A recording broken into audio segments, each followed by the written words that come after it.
gudoomiye ku-xigeenka koowaad ee golaha shacabka marwo Sacdiye Samatar, wasiirka awqaafta iyo wasiirka batroolka, wasiirada kale halkan ku sugan, iyo madaxweynaheena Cali Cusuble, madaxweynihii hore Hirshabeelle, gobolka Banaadir, maamulka iyo odayaasha dhaqanka iyo dhammaan haweenkeena quruxda badan, waa salaamantiin, salaamullaahi calaykum. marka koowaad waxaan rabnaa inaan ka mahad celinno mudan ra'iisul wasaare ka soo qaybgalkaada iyo ku sharfidaada iyo siday kula weyn tahay dadka shuhadada ee qadiyada hadda dalka ka socota ee dawladdu ay ku baaqday hormuudkana u tahay qof kasta wax ku gaaraan iyo gobol kasta oo dhibaato ay ka dhacdo sidaad maaragtay u garab taagan tahay oo aad 24 saac kuwa nool iyo kuwa dhintayba sidaad u garab taagan tahay waa kaaga mahad celinaynaa. midda labaad waxaan rabnaa sababta halkan loogu qabtay munaasabadan inaan xuska shahiid nabadoon cilmi hagar guure iyo shahiidkan kale hibaad cali dasar iyo dadka tirada badan oo kale waan la xusi karin oo qadiyadan u dhintay inaan wax yar ka sheegno oo ah odayaasha dhaqanka ee wasaaradda ka diiwaan gashan ee lafdhabarta ayuu ka mid ahaa nabadoon cilmi hagar, allah u naxariiso. wasaaradda rukni weyn baa ka baxay qadiyad uu xambaarsanaana asagoo u dagaalamaya oo qoriga u qaatay 66 sano jira qoriga qaatay noloshu ku noolaa aad ka maqasheen hadda markii laga warramayay Sacuudiga 20 sano ku dhawaad ku noolaa inuu inta halka ka soo tago uu qoriga qaato runtii qadiyad laga aamusi karo amaba tartiib dhimashada caadiga ah oo kale nagu mari karta way noqon weyde. nabadoonku ramzi iyo calaamad iyo sumad buu u yahay halganka hadda socda. waxaa sidoo kale ramzi iyo calaamada oo geesi tol waaye ahaa shahiidkaas hibaad cali dasar oo fiidiyowgii hadda aad arkayseen 2018 dawladdu waa jirtay 2018 shacabka Soomaaliyeed waa noolaayeen 2018 ciidamo waa joogeen markuu qoriga qaaday hiil ma helin laakiin nabadoon cilmi hagar sidiisuu ku sharfayaa marka asaga iyo raggiisii asaga iyo ninkii ku xigayba dagaalkii bay ku shiideen asagana sheegay buu yiri midaan waa baabi'inaynaayo waa iska celinaynaa ama annagana la baabi'in doonaa buu yiri. runtii isaga waxaa sharaf ugu filan iyo raggiisii maantay in qadiyaddii uu istaagay odayaal kale u taagan iyo dawlad u taagan oo iswata inay jirto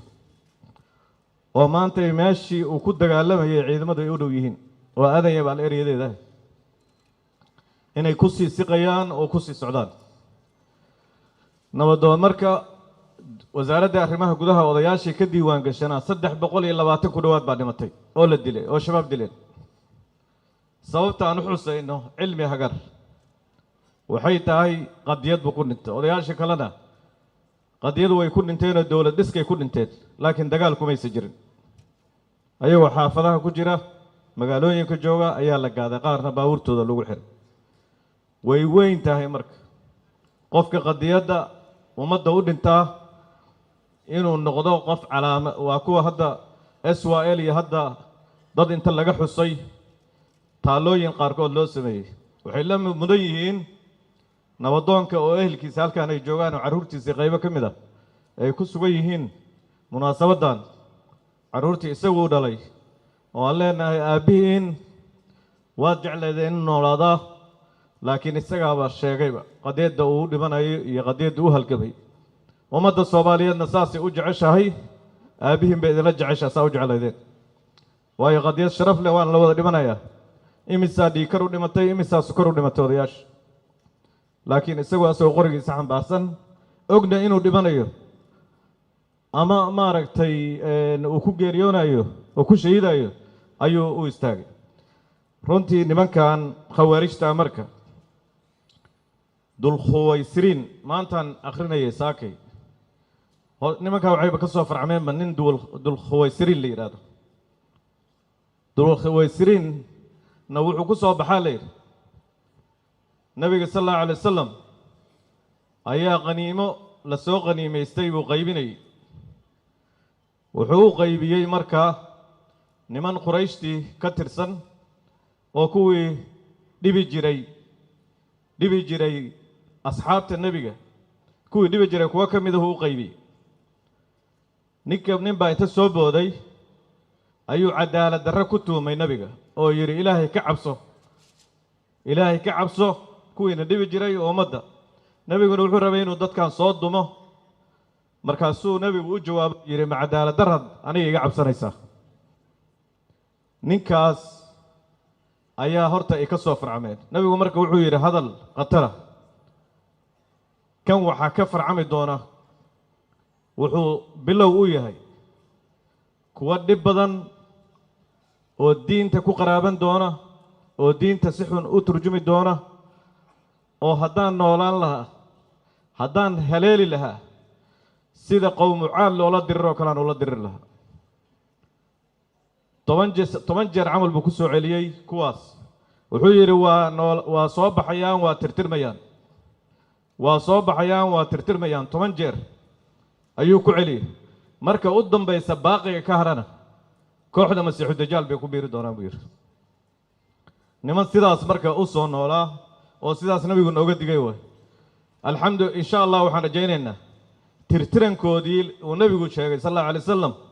mid ka mid ah inay tahay dagaalka halkan lagu hayo tirtirankoodii waana ku socotaa dariiqaas waana dhow yihiin sheekh mukhtaar roobow hadda waa kii sheegay buundooyinkii ay dhisan jireen iyo dhulkii ay deganaan jireen bay maanta iyo ceelashay cabbi jireen ayay gubayaan buundooyinkii bay qarxinayaan marka waxaan rabaa inaan hadalkayga ku soo dhoweeyo munaasabadan ujeedkeedu saasuu ahaa waana wadaynaa waxaan aaminsannahay dagaalku waacidduu lahum ma statactum dagaalka in loo diyaar garoobo oo dadka loo diyaariyo inay muhiim tahay furinta lama wada tegayo furinta ciidanka hubka wataa tegaya laakiin inteenna kale iyo dadkeenna kale waxaana lagaga baahan yahay wixii taakulaha ay u baahan yihiin dhaawaca ka soo gaaraya dadka dhimanaya agoontooda in la daryeelo dhaawaca la daaweeyo taakuladana ciidanka lagu hayo annaga intaas waajibkana saaran waajibkaasna waajib sahlan maaha bulshada Soomaaliyeed 15 sano shabaab la noolaayeen ma aysan dhiiranayn inay ku hadlaan markaan ay dhiiradeenna dhiiranaanta inay wadaan baan rabnaa munaasabadii la arko in laga hadlaan rabnaa intaasaa waxay tahay wax weyn intaasaa yaan la dhaliilin yaana la yaraysan dadkii Soomaaliyeed oo soo jeestay oo hadlaya oo shabaab ka hadlaya wax sahlan maahan marka odayaasha iyo dad bay la yartahay arrintaani dal iyo dibadba Soomaali dawladuna dibadda haddii aadayso dagaalkan bay taageero u raadinaysaa dagaalkan bay u rabtaa saaxiibo dad caalami ah kula jira dawladaha nagula jira taageero intaas ka badanna waa loo baahan yahay cadow 15 sano aan iska kicin weynana wuu ahaa inaan markaan aan kacnay aan lagu fashilmin oo la gunto oo Soomaali iyo dadaan Soomaali ahayn oo nagala qayb galaba arrintaasi muhiim bay tahay marka waxaan rabaa hadalkayga inaan ku soo gunaanado gobolka Banaadir aad baan ugu mahadcelinaynaa odayaasha dhaqanka runtii oo wasaaradda wada shaqayn fiican la leena waa u mahadcelinaynaa ra'iisul wasaare odayaashan mar gaar ah ayaan keeni doonaa oo ay kula fariisan doonaan odayaasha dawlad dhiskana iyaga waxay u yihiin aasaas iyagana hadda dagaalkana budigu ah oo ku dhimanaya oo dhiigoodii shacabkii ay odayaasha u hayeen horboodaya hor socdo hormuud ah